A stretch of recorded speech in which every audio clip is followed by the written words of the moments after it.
O salão nobre do cemitério mais exclusivo de São Paulo estava lotado. O cheiro de lírios brancos e cera derretida misturava-se ao perfume caro dos empresários e socialites. Todos estavam ali para chorar a trágica morte de Isadora, a jovem herdeira de um império financeiro. No centro da sala, Cássio, o viúvo inconsolável, enxugava uma lágrima invisível com um lenço de seda. Ele limpou a garganta, preparando-se para o discurso final. O momento de sua vitória absoluta havia chegado. O dinheiro, a empresa, o poder, tudo era dele. Ele começou a falar com a voz embargada, elogiando a esposa que havia partido tão cedo. Mas, de repente, o som de aplausos lentos ecoou pelo salão silencioso. O sangue gelou nas veias de Cássio.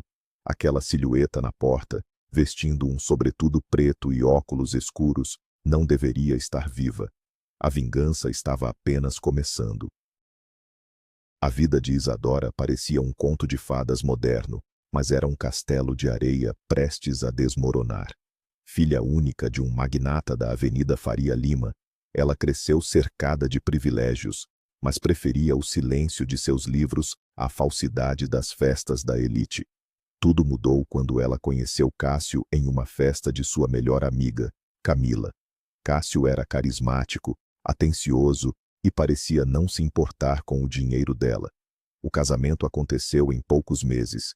O pai de Isadora, encantado com o genro, deu-lhe um alto cargo na diretoria. A tragédia atingiu a família um ano depois, quando o pai de Isadora adoeceu de forma repentina e misteriosa. Os médicos não encontravam a causa. Em poucos meses, o grande empresário faleceu, deixando Isadora devastada. Cássio assumiu o controle total da empresa. Ele era a rocha de Isadora, ou pelo menos era o que ela pensava. Nos últimos meses, as ausências noturnas dele, o cheiro de outro perfume e a frieza em seu olhar começaram a revelar um monstro escondido sob ternos feitos sob medida. A chuva castigava a enorme janela de vidro do apartamento no luxuoso bairro dos Jardins. Isadora observava a cidade lá embaixo, um mar de luzes borradas, enquanto seu coração batia em um ritmo pesado. O relógio na parede marcava 3 da manhã e a cama continuava vazia. Cássio não voltaria esta noite. A herdeira do império financeiro cruzou os braços, sentindo o frio do ar-condicionado arrepiar sua pele. Há 2 anos, eles haviam se casado em uma cerimônia perfeita. Agora, o cheiro de perfume barato em suas camisas e as reuniões que duravam até a madrugada contavam uma história diferente. Isadora fechou os olhos, respirando fundo. A tristeza deu lugar a uma raiva silenciosa e cortante. Ela não seria a esposa enganada e submissa. O império era dela, construído pelo suor de seu pai. Ela já havia tolerado demais as mentiras. Amanhã, tudo mudaria drasticamente. Ela assumiria a cadeira da presidência e faria uma auditoria completa em cada centavo da empresa. Cássio estava prestes a descobrir que havia subestimado a mulher errada. Quando Cássio finalmente passou pela porta, o sol já iluminava a sala de estar. Ele usava um terno impecável, o cabelo perfeitamente alinhado, exalando uma confiança arrogante. Ao ver Isadora sentada na poltrona de couro escuro, ele forçou um sorriso cansado. A máscara perfeita de um marido trabalhador e dedicado. Ele começou com a velha desculpa do excesso de trabalho. Isadora não gritou. Ela apenas levantou os olhos, frios como gelo, e disparou as palavras com precisão letal. Ela anunciou que voltaria à presidência no dia seguinte, trazendo uma equipe de auditores independentes. O choque no rosto de Cássio foi imediato. A cor fugiu de suas bochechas. Ele tentou argumentar, a voz vacilando, mas Isadora simplesmente virou as costas e caminhou para o quarto. A semente do pânico havia sido plantada. Horas depois, Cássio apareceu com flores, os olhos marejados de falsas lágrimas. Ele implorou por perdão, culpou o estresse e propôs uma viagem romântica. Uma cabana isolada na Serra da Mantiqueira, apenas para os dois se reconectarem. Isadora estava exausta de lutar. A lembrança do início do casamento a fez ceder. O trajeto de São Paulo até o interior de Minas Gerais foi longo e silencioso. A paisagem urbana de concreto rapidamente deu lugar ao verde exuberante e úmido da Mata Atlântica. O asfalto transformou-se em uma estrada de terra avermelhada, cercada por árvores centenárias que pareciam engolir o carro importado. Isadora adormeceu no banco do passageiro. Quando abriu os olhos, percebeu que estavam muito além de qualquer rota conhecida. A estrada agora era apenas uma trilha precária. Ela perguntou a Cássio onde estavam indo. Ele sorriu, mas a luz do fim de tarde revelava uma dureza estranha em seus olhos. Ele prometeu que era um lugar secreto, com uma cachoeira intocada e uma clareira perfeita. A beleza selvagem do lugar era inegável, mas o isolamento total começou a apertar o peito de Isadora. Não havia sinal de celular. O som dos pássaros e o cheiro de terra molhada criavam uma atmosfera de isolamento absoluto. O ar estava gelado e sombrio. Eles pararam perto de um lago de águas escuras e profundas. Cássio armou uma tenda com uma rapidez surpreendente, acendendo uma fogueira para espantar o frio da serra. Isadora sentou-se em um tronco seco, observando as chamas dançarem. A escuridão da floresta ao redor era quase palpável. Cássio preparou um café no fogo, usando uma velha panela de metal. Ele entregou a caneca fumegante a Isadora, com um sorriso acolhedor. O aroma era forte, misturado ao cheiro da fumaça e da madeira queimada. Isadora bebeu. O gosto era levemente amargo, terroso, mas o calor confortou seu corpo gelado. Eles caminharam um pouco pela margem do lago. Cássio falava sobre a natureza, apontando para a densa vegetação. De repente, as pernas de Isadora começaram a pesar. A paisagem ao redor distorceu-se ligeiramente. As folhas das árvores pareciam derreter sob a luz da lua. O coração dela acelerou. Uma tontura brutal atingiu sua mente. Ela tentou se apoiar em Cássio, mas ele deu um passo para trás, observando-a tropeçar e cair de joelhos na terra úmida. A visão de Isadora estava completamente turva. Cássio não tentou ajudá-la. Em vez disso, ele a olhou com um desprezo profundo, o rosto distorcido em um sorriso cruel. A voz dele soava distante, ecoando entre as árvores. Ele confessou tudo com uma frieza aterrorizante. Revelou que a viagem nunca foi para salvar o casamento. Revelou que a bebida continha o extrato letal de um cogumelo venenoso raro, encontrado apenas naquelas matas. O mesmo veneno indetectável que ele havia dado ao pai dela, gota a gota, meses atrás. Isadora tentou gritar, mas sua garganta estava paralisada. O terror absoluto dominou seu ser. O homem que ela amava havia assassinado seu pai, e agora a abandonava ali, no coração da floresta, para morrer lentamente. Cássio virou as costas, caminhando de volta para o carro. O som do motor ligando e se afastando foi a última coisa que ela ouviu com clareza. A escuridão da mata engoliu Isadora. O frio penetrou em seus ossos. Ela ficou sozinha, presa em um pesadelo alucinógeno, esperando o fim iminente.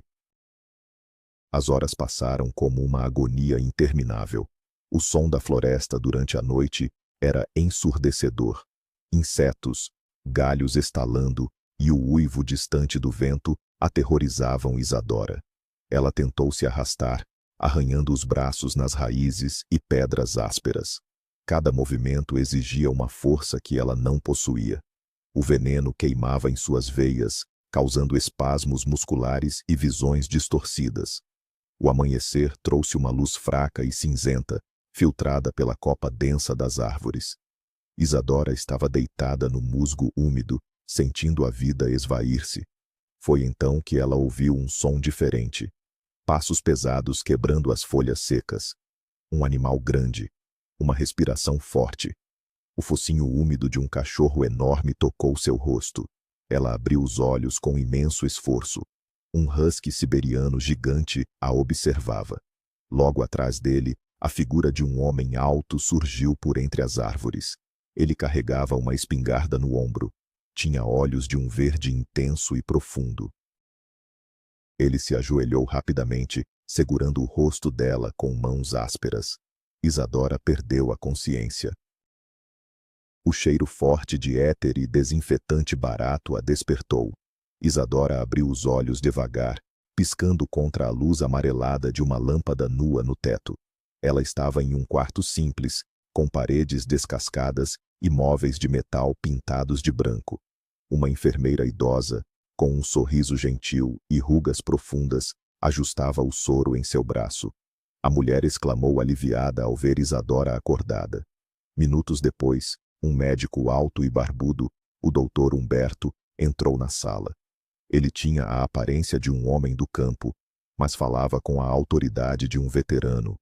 Ele explicou que ela estava no posto de saúde de um vilarejo perdido no interior, trazida por um morador local. O médico estava perplexo com os exames dela. O nível de toxicidade no sangue era absurdo. Isadora ouviu em silêncio. A memória da noite na floresta e a confissão de Cássio atingiram sua mente como um soco. A dor de perder o pai para um assassino frio fez suas lágrimas transbordarem. Ela precisava de um plano, e precisava agir rápido, antes que Cássio apagasse seus rastros. O doutor Humberto deixou um velho celular de botões ao lado da cama dela. Isadora segurou o aparelho com as mãos trêmulas. O sinal era fraco, mas ela conseguiu discar o número de Camila, sua amiga de infância. O telefone tocou várias vezes. Quando Camila finalmente atendeu, a voz da amiga estava rouca de tanto chorar. Camila mal conseguia falar. O choque de ouvir a voz de Isadora, a mulher que estava supostamente morta em um trágico acidente de carro na serra, quase a fez desmaiar.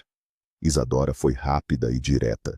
Ela pediu que Camila não dissesse o nome dela em voz alta. Em sussurros urgentes, Isadora contou a verdade.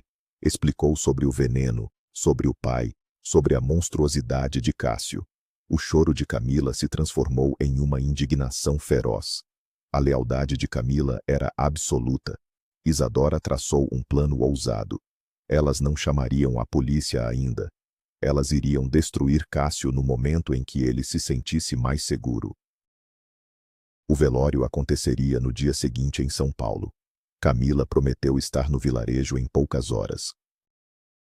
O barulho no corredor da pequena clínica rural tirou Isadora de um cochilo agitado. A voz de Camila ecoava, exigindo ver a paciente resgatada da floresta.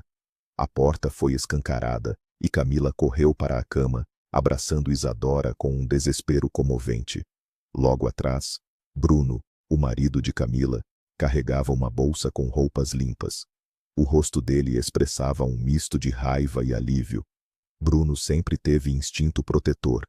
Ver Isadora machucada, pálida e com um acesso na veia, o deixou furioso com Cássio. Camila ajudou Isadora a vestir roupas confortáveis e discretas. Antes de sair, Isadora procurou o doutor Humberto. Ela queria agradecer ao homem que a havia salvado, o homem dos olhos verdes. O médico balançou a cabeça, dizendo que o homem não deixara nome, apenas desaparecera na neblina com seu cão enorme. Isadora guardou aquela imagem na mente. A viagem de volta para São Paulo foi tensa. Bruno dirigia rápido pelas rodovias, enquanto Camila e Isadora repassavam cada detalhe do plano. A vingança precisava ser um espetáculo perfeito. No cemitério mais luxuoso de São Paulo, o clima era de luto fabricado. Cássio desempenhava o papel de viúvo destroçado com uma precisão teatral. Vestido em um terno preto sob medida, ele recebia os pêsames dos acionistas e amigos da família. Sabrina, a secretária executiva e amante de Cássio, estava estrategicamente posicionada algumas fileiras atrás, tentando esconder um sorriso triunfante. O caixão estava fechado, justificado pelas circunstâncias do falso acidente arquitetado por Cássio. O silêncio reinou quando o mestre de cerimônias pediu que o viúvo fizesse uma última homenagem. Cássio subiu ao pequeno púlpito. Ele respirou fundo, colocando as mãos sobre o peito. Falou sobre a pureza de Isadora, sobre o amor eterno e como a vida seria um vazio sem ela. A encenação era repugnante. Ele enxugou os olhos fingindo chorar, a plateia emocionada com a performance. Foi nesse exato momento, quando Cássio sentia que havia vencido o mundo, que o som das palmas cortou o ar abafado da sala de velório. Isadora caminhou lentamente pelo corredor central. Ela usava um elegante vestido escuro, o rosto pálido contrastando com os cabelos impecáveis. Ao lado dela, Bruno caminhava com a postura de um guarda-costas, seguido por 2 investigadores da Polícia Civil em trajes civis. O pânico espalhou-se pela sala. As pessoas sussurravam, horrorizadas e confusas. Cássio recuou, tropeçando no próprio púlpito. O rosto dele perdeu toda a cor, como se estivesse vendo um fantasma. Sabrina, percebendo que o plano havia desmoronado, tentou fugir silenciosamente em direção à porta dos fundos. Mas Camila estava lá. Quando Sabrina tentou empurrá-la, Camila não hesitou. Com a fúria de quem protege a melhor amiga, desferiu um soco limpo e pesado no nariz de Sabrina, que caiu no chão de mármore gritando de dor. Isadora parou em frente a Cássio. O olhar dela era de chamas e gelo. Ela falou em voz alta, para que toda a elite paulistana ouvisse. Perguntou por que ele a havia deixado apodrecer na floresta, se o amor era tão eterno assim. Acuado e desesperado, Cássio perdeu completamente a razão. Como um animal encurralado, ele saltou sobre Isadora, agarrando-a por trás e sacando um canivete do bolso do terno. Ele apertou a lâmina contra o pescoço dela, gritando para que os policiais se afastassem. A sala inteira entrou em pânico. Mulheres gritavam. Bruno tentou avançar, mas os investigadores pediram calma. Cássio suava frio, os olhos arregalados de loucura, ameaçando matá-la ali mesmo na frente de todos. A atenção dele oscilou por um segundo, quando Sabrina deu um grito agudo por causa do nariz sangrando. Foi a brecha perfeita. Isadora levantou o pé direito e, com toda a força de seu desespero e ódio acumulados, cravou o salto-agulha do sapato italiano diretamente no peito do pé de Cássio. O osso estalou. O grito que rasgou a garganta do homem foi ensurdecedor. Ele largou o canivete e caiu no chão. Em menos de um segundo, os policiais estavam sobre ele, algemando suas mãos nas costas. A justiça finalmente cobrava seu preço. Após a prisão de Cássio e Sabrina, o mundo de Isadora virou de cabeça para baixo. Os interrogatórios na delegacia consumiram dias. Cássio confessou a tentativa de homicídio e, sob pressão das provas médicas do vilarejo, confessou também o envenenamento do sogro. Isadora finalmente teve o luto que precisava viver pelo pai. Quando voltou para sua imensa mansão no Morumbi, a casa parecia vazia e fria. A primeira atitude foi empacotar todas as roupas de grife, relógios caros e pertences do ex-marido. Ela não deixou nada. Mandou tudo para doação em abrigos no centro da cidade. Na empresa, assumiu a presidência com uma postura implacável. Limpou a diretoria, expulsou os cúmplices e, em poucos meses, o faturamento multiplicou. A mídia a tratava como uma heroína corporativa. O respeito que impunha nas reuniões era absoluto. Mas à noite, quando o silêncio dominava sua suíte, ela sentia um vazio imenso. A lembrança do homem de olhos verdes que a resgatara da escuridão não a deixava em paz. Ela precisava voltar ao vilarejo. Isadora decidiu tirar alguns dias de licença. Ela organizou uma doação significativa em equipamentos médicos, incluindo um aparelho de ultrassom moderno, para o pequeno posto de saúde no interior de Minas. Dirigindo sozinha pelas estradas sinuosas, o ar fresco da montanha renovou seus pulmões. O vilarejo parecia parado no tempo. Ao chegar, o doutor Humberto quase chorou ao ver os equipamentos descarregados do caminhão. A gratidão da comunidade foi imensa. Isadora precisava de um lugar para ficar, e foi apresentada a Dona Lourdes, uma senhora de sorriso fácil, que lhe alugou um quarto confortável nos fundos de sua casa colonial. Dona Lourdes passava coando café e oferecendo bolo de fubá fresquinho, tratando a bilionária com a mesma simplicidade que tratava qualquer vizinho. A vida ali fluía em um ritmo curativo. Isadora perguntava sobre o homem do bosque com o cachorro gigante. Os moradores falavam dele com respeito e mistério. O chamavam de Tiago, o guardião da floresta, um homem que vivia isolado devido a uma tragédia do passado. Isadora retornou a São Paulo com a alma mais leve, mas o destino ainda guardava provações cruéis. Era uma noite chuvosa de sexta-feira. Ela havia convidado Camila e Bruno para um jantar em sua casa para celebrar os novos rumos de suas vidas. Eles riram, beberam vinho e fizeram planos para o futuro. Camila estava radiante. Quando o casal se despediu, por volta da meia-noite, Isadora sentiu uma paz rara. Ela começou a arrumar a sala, lavou as taças e olhou o celular. O silêncio da casa foi quebrado pelo toque agudo e insistente de uma ligação. O número era desconhecido. Ao atender, a voz formal de um policial militar fez o sangue de Isadora congelar. Um acidente grave. Um cruzamento perigoso na Avenida Brasil.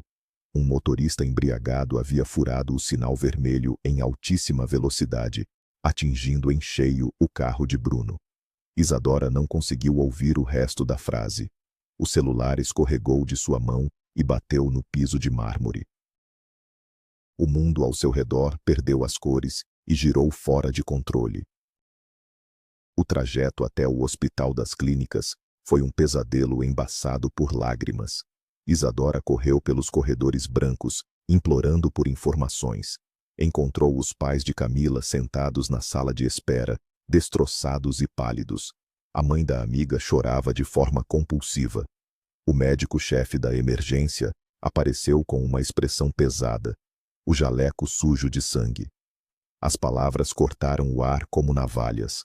Bruno havia morrido instantaneamente no local da batida. O impacto fora devastador. Camila estava na mesa de cirurgia lutando pela vida, com múltiplas fraturas e trauma craniano. Isadora abraçou a mãe da amiga, ambas desabando no chão do hospital. As horas seguintes foram uma tortura lenta. O cheiro antisséptico do hospital revirava o estômago de Isadora. A lembrança do sorriso de Bruno poucas horas atrás parecia uma cruel ironia do universo. Quando a cirurgia finalmente terminou, o cirurgião avisou que Camila sobreviveria, mas a lesão em sua medula espinhal era extremamente grave. O futuro era incerto e sombrio. O velório de Bruno foi marcado pela dor dilacerante da injustiça. Camila acordou dias depois, em um quarto de UTI. Quando percebeu a ausência do marido, o grito silencioso que ela deu partiu o coração de Isadora em 1000 pedaços. Semanas se passaram. O veredicto médico caiu como uma sentença definitiva. Camila estava paralisada da cintura para baixo. As chances de voltar a andar eram consideradas nulas pela junta médica. A jovem vibrante que antes amava dançar e correr, agora passava os dias olhando para uma parede branca, recusando-se a comer ou a falar. A depressão engoliu Camila de forma avassaladora. Isadora visitava a amiga todos os dias, trazendo presentes, contratando os melhores fisioterapeutas do país, mas nada funcionava. O olhar de Camila estava morto. Em uma tarde chuvosa, o pai de Camila chorou no ombro de Isadora, confessando não saber mais o que fazer para salvar a filha. Foi nesse momento de desespero absoluto que Isadora lembrou de uma conversa antiga no vilarejo. A memória voltou clara. O doutor Humberto havia mencionado, entre um gole de café e outro, a existência de um curandeiro milagroso que vivia nas entranhas da Serra da Mantiqueira. Um velho conhecido como Seu Bastião, que utilizava raízes antigas e saberes esquecidos para curar o que a medicina moderna desistia. O médico da cidade grande Confessou que vira um garoto voltar a andar após meses sob os cuidados do velho. Isadora pesquisou as opções. Não havia mais nada a perder. Ela convocou os pais de Camila e apresentou a ideia. Era loucura, um risco enorme abandonar os tratamentos caros em São Paulo para confiar em um curandeiro isolado. Mas a esperança no olhar do pai de Camila brilhou pela primeira vez em meses. Isadora viajou sozinha até o vilarejo das montanhas no dia seguinte. Ela procurou Dona Lourdes e perguntou sobre seu bastião. A velha senhora avisou que a trilha era traiçoeira e que o velho raramente aceitava visitas. Mas Isadora não recuaria. Ela entraria na floresta novamente. A caminhada pela mata fechada reavivou os terrores que Isadora tentava esquecer. As sombras dançavam ameaçadoramente sob as grandes copas das árvores. O cheiro de terra molhada e folhas em decomposição preenchia seus pulmões. Ela seguia as marcações que Dona Lourdes havia descrito, mas a trilha parecia sumir a cada bifurcação. O coração batia descompassado. O medo do passado misturava-se com a urgência de salvar Camila.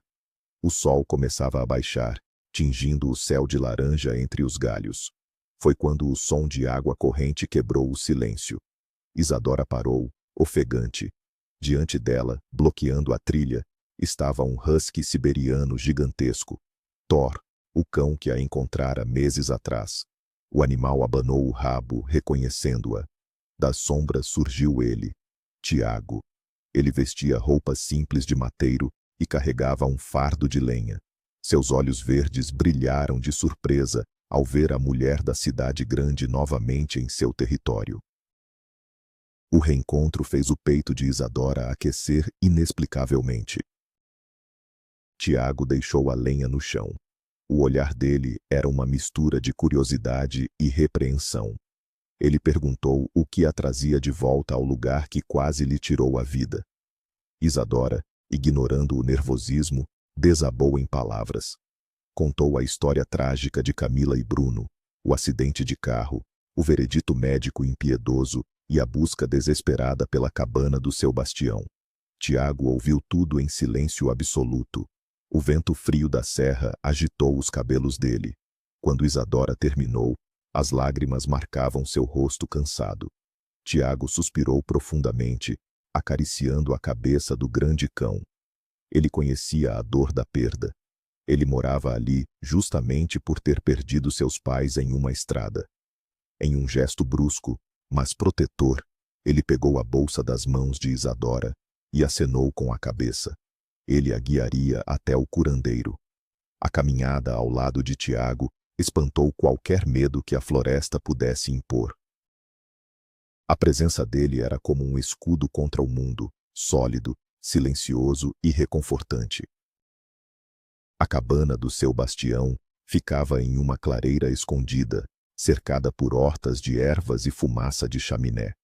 O velho curandeiro estava sentado na varanda, fumando um cigarro de palha. Ele tinha o rosto esculpido pelo tempo e olhos profundos que pareciam enxergar a alma. Tiago cumprimentou o velho com familiaridade. Isadora aproximou-se, explicando a gravidade da lesão de Camila e implorando por ajuda. Seu bastião observou Isadora longamente. Tragou o fumo e soltou a fumaça devagar. Ele disse que o corpo humano era forte, mas era a alma machucada que impedia as pernas de obedecerem. Ele aceitou o caso sob uma condição estrita. Camila deveria ser trazida para lá e permanecer por um mês inteiro. Sem visitas, sem telefones, sem o ruído do desespero dos parentes atrapalhando o processo. Apenas ela, a natureza e os tratamentos pesados com ervas e fricções. Isadora concordou sem hesitar. Ela desceu a serra com Tiago, o coração cheio de uma esperança feroz. O resgate de Camila havia começado. 3 dias depois, um pequeno comboio chegou à beira da floresta. O pai de Camila estava no volante do SUV. Camila estava no banco de trás, a cadeira de rodas guardada no porta-malas. O olhar da amiga era de total apatia. O asfalto havia acabado. e o carro luxuoso não conseguia avançar pela trilha de pedras. Isadora desceu, preocupada com a logística de carregar Camila por quilômetros serra acima. Mas Tiago já estava lá. Ele apareceu montado em um quadriciclo robusto e barulhento, com Thor correndo alegremente ao seu lado. A presença imponente de Tiago silenciou os protestos de Camila. Com cuidado extremo, Tiago levantou a garota paralisada dos braços do pai. A força dele era absurda. Ele a acomodou com almofadas no banco do quadriciclo e amarrou-a com segurança a si mesmo. Thor latiu, feliz. Durante toda a manobra, Camila olhou para o homem rude da floresta e sentiu a primeira fagulha de segurança em muitos meses. A caravana seguiu lentamente rumo à clareira do milagre. A chegada na cabana do seu bastião foi carregada de tensão emocional. O velho analisou as pernas de Camila, os laudos médicos que o pai dela insistiu em trazer e o desânimo na postura da garota. Bastião decretou que o tempo na floresta a faria renascer ou afundar de vez. A despedida foi dura. O pai de Camila chorou ao abraçar a filha, prometendo que tudo ficaria bem. Isadora segurou a mão de Camila, sussurrando palavras de força. Tiago observava tudo a uma distância respeitosa. Quando finalmente deixaram a cabana, Isadora sentiu o peso do mundo sendo retirado de seus ombros, transferindo a responsabilidade para a magia verde daquela montanha. Na caminhada de volta, Isadora e Tiago pararam na margem do Lago Negro. O mesmo lago onde o pesadelo com Cássio havia começado. Mas agora, com a luz do entardecer refletindo na água, e Tiago ao seu lado, o lugar não parecia mais aterrorizante. Era um lugar de paz. Tiago desamarrou um pequeno barco de madeira da margem e ofereceu a mão para ela. O barco deslizava suavemente pelas águas serenas do lago. O silêncio era quebrado apenas pelo som dos remos cortando a superfície. Isadora estava sentada na ponta, observando os braços fortes de Tiago manobrarem com facilidade. A atmosfera entre eles estava carregada de uma eletricidade muda. Tiago quebrou o silêncio. A voz dele, geralmente rouca, soou suave. Ele confessou por que morava escondido do mundo. Explicou sobre a noite fria em que seus pais capotaram o carro na rodovia. Como as pessoas passavam, filmavam com os celulares e não ofereciam ajuda até que fosse tarde demais. O nojo que sentiu da humanidade o empurrou para a solidão da floresta, construindo sua fortaleza impenetrável. Isadora ouviu com lágrimas nos olhos. Ela entendeu o homem por trás daquela armadura rústica. Em troca, ela falou abertamente sobre Cássio, sobre a traição, sobre a frieza do mundo corporativo em São Paulo, onde cada sorriso escondia uma faca afiada. Duas almas traídas encontravam abrigo uma na outra. Naquela noite, a convite de Dona Lourdes, Isadora jantou com os moradores do vilarejo. O clima era de festa simples, com viola caipira e caldos quentes. Tiago, surpreendendo a todos, sentou-se ao lado de Isadora. O homem que evitava multidões estava ali, sorrindo timidamente.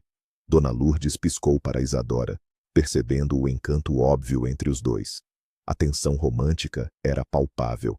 Após o jantar, Tiago acompanhou Isadora até a varanda de seu quarto. A noite estava estrelada, o ar gelado típico da serra. Tiago parou perto demais. O cheiro de lenha e chuva fresca que emanava dele inebriava os sentidos de Isadora. Eles conversaram sobre o futuro, sobre a coragem de enfrentar os fantasmas. Quando as palavras se esgotaram, Tiago tocou suavemente o rosto dela.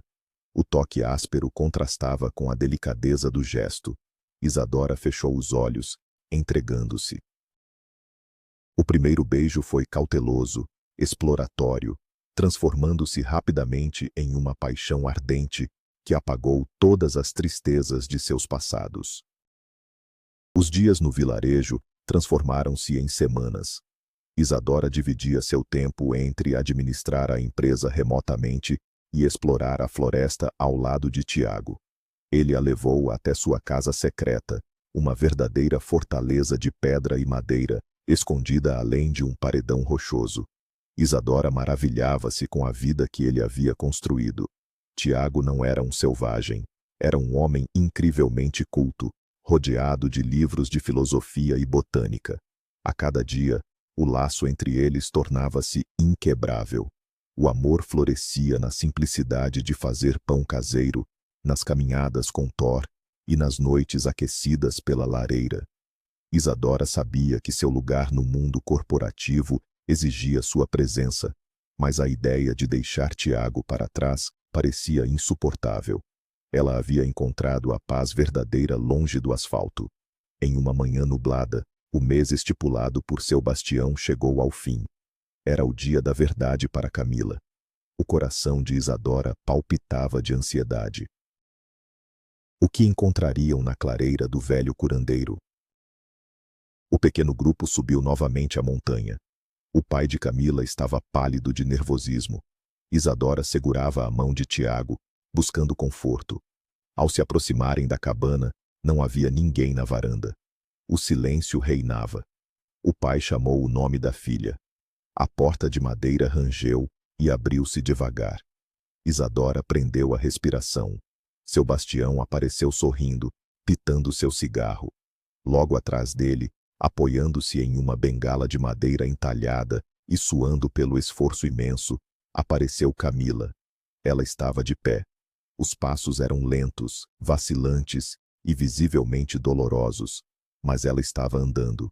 O pai desabou de joelhos na terra molhada, chorando alto. Isadora correu, abraçando a amiga com cuidado. Camila ria e chorava ao mesmo tempo, os olhos brilhando com a vida que parecia ter perdido meses atrás. O milagre acontecera. O trabalho bruto do velho, os ungüentos e a dor da superação devolveram as pernas e a alma à jovem. A alegria inundou a floresta, dissipando todas as sombras restantes. A emoção tomava conta da despedida de seu bastião. O curandeiro recusou o dinheiro que o pai de Camila ofereceu em desespero, pedindo apenas que plantassem uma muda de ipê amarelo em suas casas para lembrar da força da terra. Camila abraçou Tiago e Thor, agradecendo por tê-la carregado naquele primeiro dia escuro. O momento da partida era inevitável. Os carros esperavam na beira da estrada para retornar a São Paulo. Isadora ficou para trás, encarando Tiago. As malas estavam prontas. A angústia apertou o peito dela. Como viver na Faria Lima depois de conhecer o paraíso nas montanhas? Tiago a observava com um sorriso tranquilo. Ela perguntou com a voz falhando se ele conseguiria esquecê-la. Tiago deu um passo à frente, segurou-a pela cintura e puxou-a para perto. Ele revelou que já havia feito suas malas há 3 dias. A fortaleza na floresta não importava mais se ela não estivesse lá. Ele iria com ela para a cidade. O isolamento havia acabado. A adaptação de Tiago ao mundo de Isadora em São Paulo foi cheia de desafios e descobertas, mas a conexão entre eles tornava tudo tolerável. A imensa mansão no Morumbi ganhou vida novamente com a presença marcante dele e as correrias de Thor pelo jardim impecável. Tiago recusou os luxos vazios. Começou a cursar agronomia e se envolveu em projetos ambientais da fundação que Isadora criou. Ela liderava seu império com mãos de ferro, mas seu coração batia suavemente toda vez que voltava para casa e encontrava Tiago, esperando-a com um sorriso e o cheiro do mato. Camila também retomou sua vida. Com intensa fisioterapia e uma força de vontade férrea, a bengala tornou-se apenas um acessório. Ela abriu uma fundação de apoio a vítimas de trânsito em homenagem a Bruno. A escuridão que Cássio tentou impor sobre a vida de Isadora havia se transformado na base sobre a qual ela construiu um castelo de verdadeira felicidade, lealdade e justiça. Exatamente 1 ano após a trágica viagem à floresta, Isadora caminhava por um caminho diferente. Ela vestia um longo vestido branco, leve e esvoaçante. O altar foi montado nos fundos de uma velha casa colonial no vilarejo de Minas Gerais, cercado pelas montanhas que outrora a assustaram. Dona Lourdes e os moradores da cidade sorriam nas cadeiras rústicas. Camila, exuberante, caminhou até o altar pelo próprio esforço para entregar as alianças. Tiago a aguardava, o terno claro ressaltando seus intensos olhos verdes. O doutor Humberto e seu Bastião assistiam de longe, testemunhando o triunfo da vida sobre a morte. O beijo apaixonado selou o destino de duas almas quebradas, que se curaram juntas. A justiça havia sido feita, o veneno havia sido purgado, e o amor enraizou-se firme na terra de Minas Gerais. O passado estava enterrado, e o futuro brilhava intensamente, como o sol que iluminava a celebração inesquecível daquele dia abençoado. Toda cicatriz carrega uma história, e a de Isadora mostrou que mesmo nas florestas mais sombrias, existe uma luz pronta para nos resgatar, desde que tenhamos coragem para continuar caminhando. A traição de quem mais confiamos pode destruir nosso mundo, mas a força para reconstruí-lo está dentro de cada um de nós. Gostou dessa história de vingança, superação e um amor verdadeiro? Então, por favor, deixe seu like, inscreva-se no canal para mais histórias cinematográficas como essa e não se esqueça de ativar o sininho. Deixe nos comentários o que você faria se descobrisse que a pessoa que você mais ama é o seu maior inimigo. Compartilhe sua opinião.